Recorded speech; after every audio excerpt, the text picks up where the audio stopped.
When humanity joined the intergalactic community, they brought with them many strange and wonderful things, technology and ideas we could never have imagined.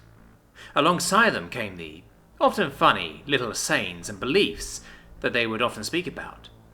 One that has always been intriguing to me, however, is their beliefs regarding love. Most interesting is the belief that opposite of love isn't hate, is indifference. That it was such an unusual idea for anyone not associated with humanity. Then again, it didn't take long for the galaxy, and eventually the universe, to understand the meaning behind that phrase. You see, alongside humanity came the cosmic, nigh incomprehensible beings they called the Old Ones.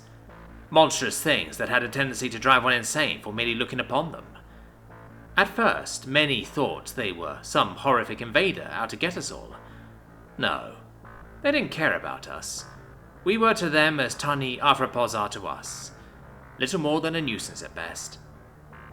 Some were actively malevolent, but in the vast emptiness of the universe, there were so few and far between that we labelled the whole of the Old Ones as indifferent. At first, we were scared. Then we were unconcerned. That lack of concern became indifference. They didn't care about us, we didn't care about them. They were just a fact of life. Time moved forward. Technology advanced, and humanity integrated shockingly well with most other species. The intergalactic community flourished, and it wasn't uncommon to see interspecies couples, or humans representing a species that clearly wasn't human in government.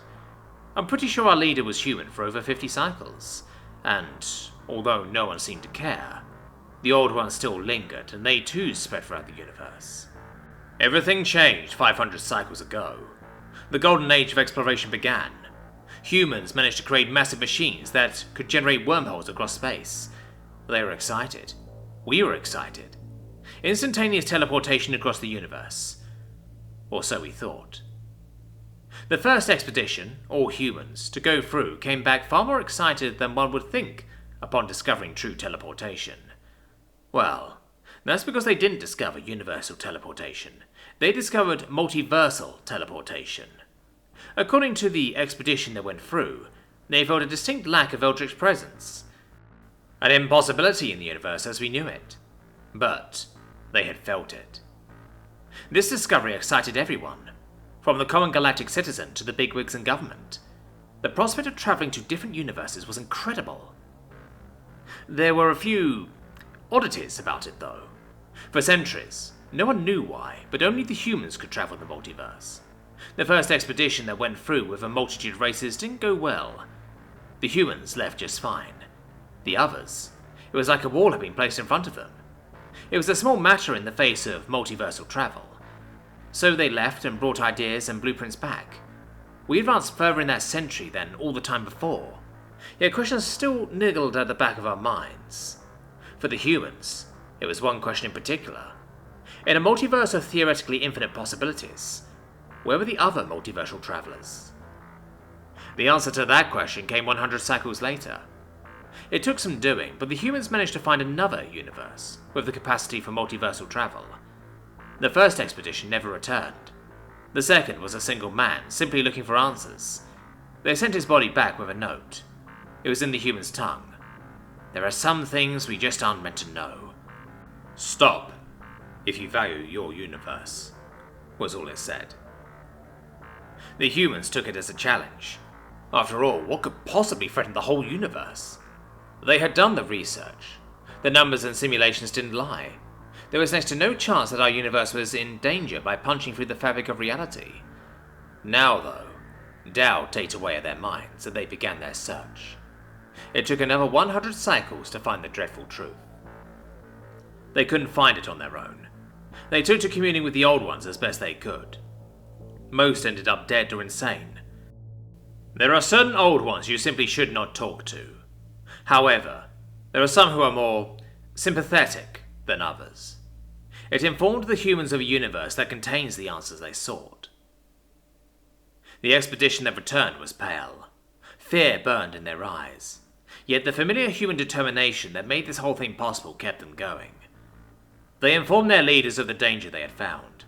It shocked them, far more than we would have thought. The humans established an intergalactic paramilitary. Only humans were allowed to join. When accusations of bigotry were leveled against them, they said only humans were allowed because only humans could travel the multiverse. The one hang-up that they had never found an answer to. The organization, they named them the Dreamweavers, was split into two groups, the Dreamers and Travelers.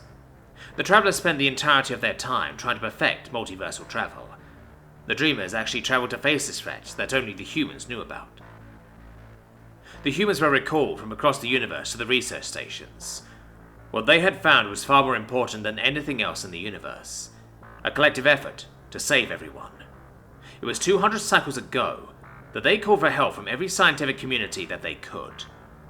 That was where I learned the truth. I learned what had caused the humans such fear, and why they were so frantic in their efforts to save the universe from something that exists beyond it. An old human, a man who had far more investment in the cosmos than anyone else of his time, had seen the truth and wrote it down. The people of his time thought it fiction until the Old Ones were actually discovered. Yet the Old Ones still remained indifferent to humanity. However, even some of that human's writings were still deemed too outlandish to be real. This despite the fact that there exist beings who are so far beyond our imaginations. One of which they discovered. It was one that they believed didn't exist. Honestly, I think they chose not to believe in it because they didn't want to believe it. What the humans had discovered, and been warned about, was a being that went by many names. They called it Azathoth, and the horror they learned was that our entire universe was one of Azathoth's dreams. When I learned that, I realized why they had kept everything beyond the Dreamweavers so secret. The existential dread of realizing you are little more than a dream. Not good for your health. The Travelers left our universe to try and keep Azathoth asleep and dreaming. The Dreamers tried to get everyone out of the universe. They managed to keep Azathoth asleep for 300 cycles. And yet, it wasn't enough. Nothing would have ever been enough. A quarter of a cycle ago, most of the humans gathered and left to try and keep Azathoth asleep.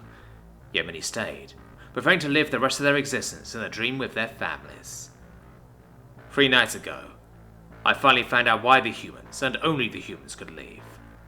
I wanted answers more than anything else. I saw the same being that they had to find Azathoth. It told me why. Azathoth did not dream up the humans in our universe. The realization that no matter what happened, we would never be able to survive almost broke me. I haven't seen a human in so long. Every night, I watch as cracks form in the sky and stars blink out. I know that the humans have failed, and Azathoth is waking. The Eldritch Beings must have noticed too. They are gone as well. The humans always said the opposite of love isn't hate, but indifference. How I wish that Azathoth hated us. At least it would have ended the universe much quicker. Still, I am thankful that humans tried and succeeded for so long. I am 800 cycles old, and if these are the last words to survive this universe, if they survive at all, don't leave your universe. In the vast infinities of the multiverse, impossible becomes probable, and indifference is in no short supply.